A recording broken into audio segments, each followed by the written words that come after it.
Good morning, Delaware. We are here Friday. It's off the shelf time. We've got Gage on the board. Good morning, Gage. Good morning. We've got Molly Meyers Labadie as my co-host. Good morning. Our fearless deputy director of the Delaware County District Library. Always love being here. Morning's not hard for me at all. You do so well. You put a good mask on.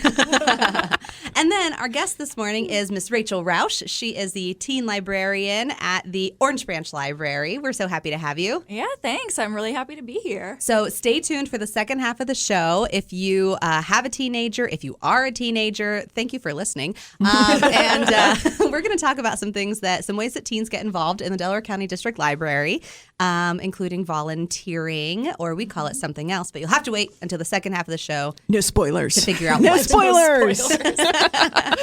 It's exciting stuff. Yeah. How's everyone doing this morning? We caffeinated. We enjoyed the sun this week. Oh my gosh, the sun. I drove here with like the moonroof open and like sun. I don't want to go inside. I don't even know if I live here anymore. Where am I? The sunshine and driving in the car and listening to loud rock music is like my place. I was jamming this I can morning. attest to that. Yeah. I can't do loud music anymore. I'm too old for it. I want my audiobook or Yes! audiobook or nothing. Anytime I'm driving. That's awesome.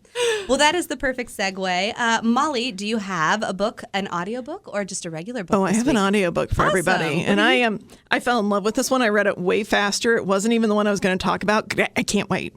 Okay, so I read The Southern Book Club's Guide to Slaying Vampires by Grady Hendrix. I know Rachel is a fan. So I have to read the Goodreads description, just this first sentence, so that you get an idea of it, because they did it too perfectly.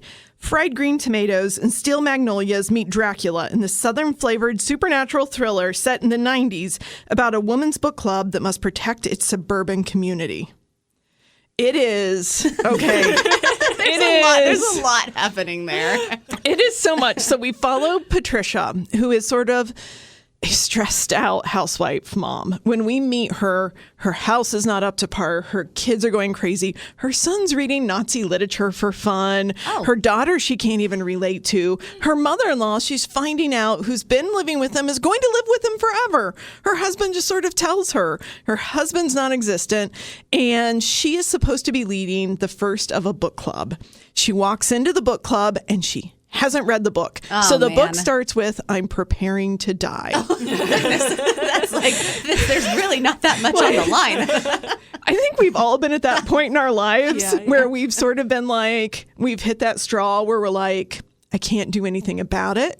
I'm about to walk into something. It's going to be disastrous. Here I go. Here we go. Yeah. And what that book club does is it introduces us to characters. So it's run by somebody in the neighborhood who's picking really boring classic books that nobody wants to read. Well, the classics. The classics. Well, from that book club, this group of Southern ladies starts a book club of interesting paperback books, and they're true crimes. Oh, fun. They're all reading true crimes, talking about murders, and Penny Patricia dreadfuls, really gets into this, starts to feel like she's finding her life again. And that's when a neighbor moves in. And, well, he shows up to his aunt's house. Mm-hmm. Well, one day when Patricia's walking home, that aunt jumps out and bites her. Oh, no. Yes, and things just go downhill. So, for those of you who don't like any gore, do not like B or regular horror films, do not open this book. Do not. You'll start it and be like, oh, this is going to be a funny light one. It is not. There's a scene with rats. I'm just saying there's a scene with rats. And I did have a couple nightmares. It was so worth it. Yeah, that's what I was saying about Grady Hendrix. I mean, he writes these horror novels that seem so campy and so fun and so light. And then you like get into this scene of like unspeakable horrors and you're like, wow, I did not see it going there. You know, I love a good B film, and that's what a good B film does. Like the Sci-Fi Channel, they'll yell at Bruce Campbell and be like, hey, those giant praying mantises, when they bite a head off a guy, you need like 5 times the blood coming out of them. And they're looking like there's not that much in the human body, and they're like, we don't care. And I'm like, I'm going to watch that film. And doesn't he have the best titles, too? Oh, I my feel gosh, like Grady Hendrix with yes. his titles. You know, he's got How to Sell a Haunted House. The Final Girl Support Group. Yeah. I mean, horror store. Horror store. Yes. Like, I want to read those. They draw you in. They're not for the faint of heart, though. If you like a light read, this is not your book. I don't know why, but every now and again, I like something. It's completely unrealistic. I mean, I guess vampires, whatever, aren't real, whatever. It's super realistic. It's super realistic to me. You never know. The world's this, weird. This one is the Southern Book Club's Guide for Slaying Vampires. Wonderful. By Grady Hendrix. By Grady Hendrix. It is a fun ride. If you like horror, if you don't, walk past it.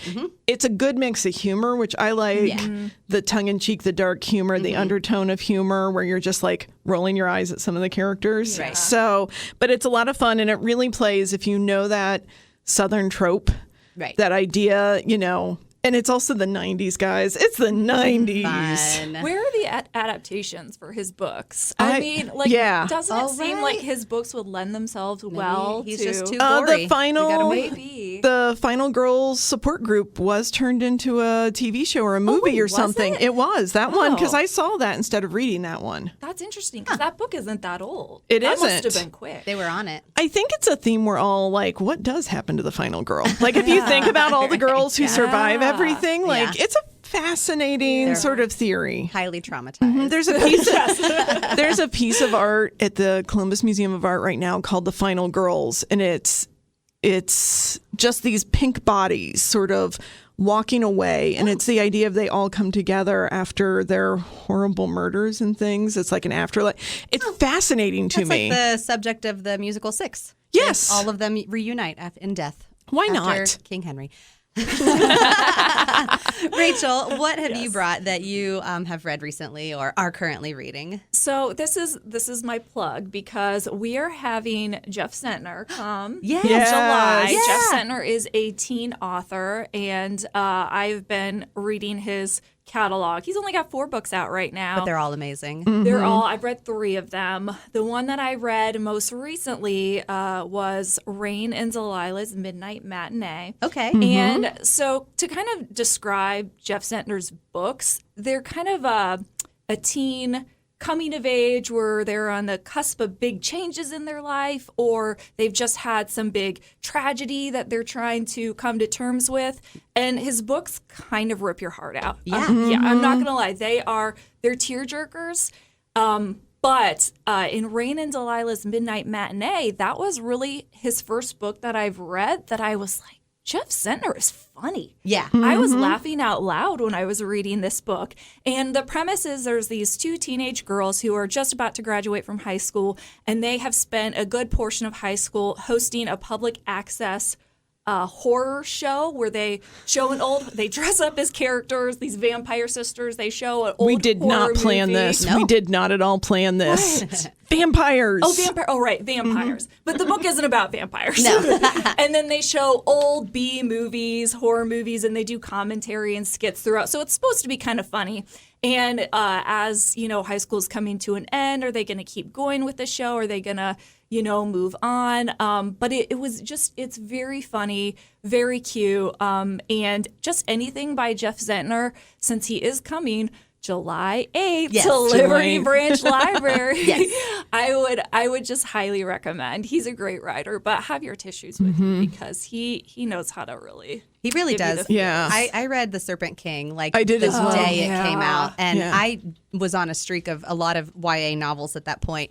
And I was just like, ugh, not one more, because they have too many feelings for me. And Dude, there's a lot of feelings. a lot in of one. feelings, Yes. a lot of angst, and unnecessary miscommunications, But this one I felt like was really, really true. It was a really, really wonderful, like realistic fiction, and so I feel like that's just where his sweet spot is. So And there's a moment or a scene in The Serpent King that when I meet him, when he comes, I want to berate him over. Because it was just so upsetting. Yeah. It was so upsetting, but it was a great book. It was a great book. It was a weird read for me because I've come from an area I've known a few snake handlers. And so it was sort of weird because it gets into sort of that culture. And it was sort of weird to be in there like hearing it. And, I was talking to some of my teens about this book the other day, and they had never heard of snake handling. Oh, sure. They could not believe that this was a thing. Oh, yeah. Couldn't believe it. My my senior year English teacher in high school, she ended up writing afterwards, and one of her books was on snake handling in the area.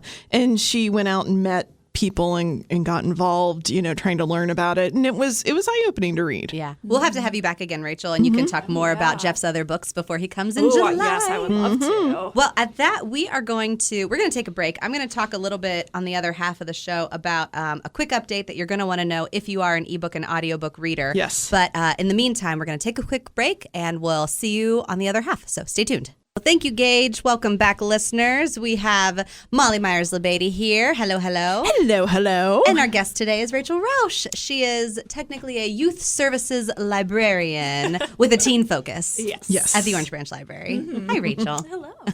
We were just gabbing over the break about teen books and how we really feel like there is not a great place in teen literature right now for humor and lightheartedness. Absolutely. If you were a budding author, this Can is you our write call. that? Could you Please write some this. more? I was saying, please, somebody write the teen version of Diary of a Wimpy Kid. We need it badly. Yes. Right. I mean, because we all can, agree that teen books have a lot of feeling, and then the ones that come to the top of our head have a lot of darkness. Yeah. And Yes, we just, very heavy. we've lived in a dark space for a couple years now. We need something to lift us up. I am looking to laugh. That's not That's really what a I want to romance, do. Yeah. And especially young male readers have a hard time when they transition into the teen space, finding something. They're coming off their Diary of a Wimpy Kid days. They love that. And there's just not really something for them if they want something lighthearted. It's mostly romance, which is not everyone's cup of tea. Right.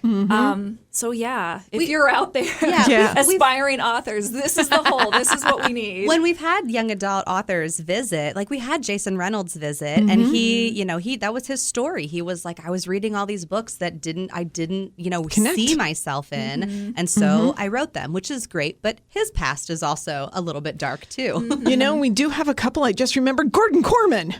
Gordon Corman's hilarious. He's more middle grade than true teen, but I can read him. He's good. We do like He Gordon. does have a few teens that cross over that are really good. So These are the cool conversations that we have in the library world. I said on the before we went to the break on the first half that there is a change. There's a change a coming. it's folks. a big change coming. Listen. Trouble with a capital T. And so it is about Libby and Overdrive. Now, if you are an audiobook listener, an e-reader, all that kind of stuff, you may have downloaded the Overdrive app and you may have been using that. But Overdrive is coming to an end. We've known this for about a year now. And some people, the early adopters, they jumped on the trend and they went ahead and they downloaded Libby, which is what they want you to go to. I fought my way through about a year ago where I was like, you gotta just do it, Molly. Just do it. Yep. Oh, Libby's so much better. And Libby is so much It is. I have found a hole there. I know where people are struggling, and we actually have a solution I found out about. So my sister is a huge Libby user, but loved the Overdrive Kindle app. Yes. And so she reluctantly moved over and misses a lot of the things that worked. And we have a librarian who has put together a tip sheet to help you with that transition. So if your Kindle connection is what is bothering you, we got your back. So don't delay. It is Overdrive will no longer be an app as of April 30th. So April 30th. Yeah, Put it on so your calendar. May 1st, you need to be on Libby. And check your email. If you are a library card holder, you got an email this morning that has the link to the Apple Store, the Google Play Store, and also the hack for the Get Around to get it onto your Kindle without having to use the Amazon store. So that's my quick plug. But we're really here to talk about Rachel and about me. About Rachel, and your work that you do with teens. So tell us a little bit about one of the main things that you do in your job is you coordinate volunteens. Yes. What is a volunteen? A volunteen is just a teen volunteer. Yeah. So, and the volunteen program happens during the summer, during Summer Reading Club. And that is when we have teens help us, and they are an immense help. We rely on them so much during Summer Reading Club. Because Summer Reading Club, if you've been at the library during the summer, Small amount of chaos? Just a little? Organized chaos. Yeah, mostly organized if we're lucky. But anyway, our volunteers help us by running our prize table. So they are the ones who are getting people set up with what they need to do our summer reading club, who are handing out prizes, who are tracking statistics for us, really working a lot with the patrons, and also giving us some help on some other things, maybe some shelving, some tidying, some craft prep, anything else we need. And like I said, it is an immense help for us. You know, something people don't think about with our volunteer program is don't wait till your senior year to get involved because you need things for your college application. I have a nephew who's just gone through this process. I've got more on the way. Don't wait to get some volunteer experiences in. And this is a really nice one to be able to talk about because you do a variety of things and you'll make an impact on some of us and we'll write letters for you. Yes, absolutely. And you're working with the public in a front-facing role, and I think that's a very valuable job experience for the future. How we do the program is we treat it like a job. When you sign up for the program after you train, you will choose a weekly recurring 2-hour shift, and that will be your shift for the duration of the summer. And I always like to put in the caveat, if you have to miss a shift for vacation or camp, that is fine. We can handle letting us know early helps, though. Yes, but to let us know and then to know, you have to be at the library every week during this time. So we really treat it very much like real life work experience. Well, and you know what is another cool factor is that engage with the librarians and engage with the staff when you're there. Last summer, we had Camille, who was volunteering at the Delaware Main Library. And Camille had let it known that she is interested in podcasting and radio. And so she came to the station with us one day. Cool. She was on air with us. She hung out with Gage for a day. Right. And so, I mean, like, engage. Yes. You know, it's not just, we're not here for the grind. Like, just come to the library and talk with the public, talk with the staff. Yeah, we have a lot of fun with our volunteers. Another thing that they can do if they are interested is help us out with programs. So we have had volunteers during story times get up and perform skits with us. Yay! Help out that way. And so if they're interested in working with kids, then there's obviously a lot of opportunity for that as well. And it's a great way to know if you really are. If you babysit, it's different than being in a room with 20, 30, 100 kids. It's a totally different different experience. And sometimes success in a room like that is loud and craziness and extremely amazing work to do if you like that. So, Rachel, who can be a volunteer and how do they get signed up? Yes. So anyone ages 13 through 17 is eligible for the program. They would get signed up by going to our website and going to the volunteer tab, I guess I would call it. And they can just send an email to our email address on there, which is volunteers@delawarelibrary.org, and I will follow up with more information, application, things like that. I will say that the volunteer program at Orange Library is high demand. I have had people emailing me about this program since last November. Whoa. Yeah. Yes. So right now I am full at 60 volunteers already. Yeah. I do have a wait list, so I am accepting waitlisters if anyone is solely interested in Orange Branch. But the great thing this year is that not only do we have Delaware that is still accepting volunteers, but we have Liberty. So excited about this. And Liberty is still accepting volunteers. So please go on that on the website and give us an email because we will do our very best to set you up with an opportunity at one of our branches. It's going to be so much fun. You're going to get such great experience, and you're going to get to work with wonderful people in our library system. In the couple minutes that we have left, we're going to talk about some upcoming programs. Speaking of teens, you can come to any of our Maker Studio classes if you're a teen. And we have several coming up. We have a laser cutter demo that has space, a vector design basics that has space, and this is rare, a stenciled flower pot class at the Delaware Maker Studio where you actually get to take away a craft. That has 5 seats left as of this morning. And so that is Wednesday at 3:00. So if you're a teen and you want to do that, finish up your day. Yes. Jump over to the Delaware Main Library and you can get on that. Of course, Rachel teased that we have Jeff Zentner coming this summer. You won't want to miss it. I think his RSVPs open up here in 2 2 weeks or so, the middle of May. And anything else, Molly? It's storytime season. So, is. I'm going to shout out, I always love the family story times in the evening. If you think you can't make it because you're working, Orange Branch has a family story time coming up 6 to 6:30 p.m. on April 19th, my sister's birthday, which I think is Wednesday. It's Wednesdays. Thank you. Days of the week are really a problem. I thought it was Friday this Monday. It's been very confusing of a week for me. But it's a really good time from 6 to 6:30 for all. So pop in. If you've never tried a story time, come on in. It's about interacting with other parents, too. So come in, parents, grandparents. Hey, aunts and uncles out there. It was my favorite thing to do with my nieces and nephews. Yeah. Give your sibling a break and spoil a kid rotten. Go for ice cream afterwards. Built-in. Oh, I was going to say built-in free activities, but then there's the ice cream too. Ice cream.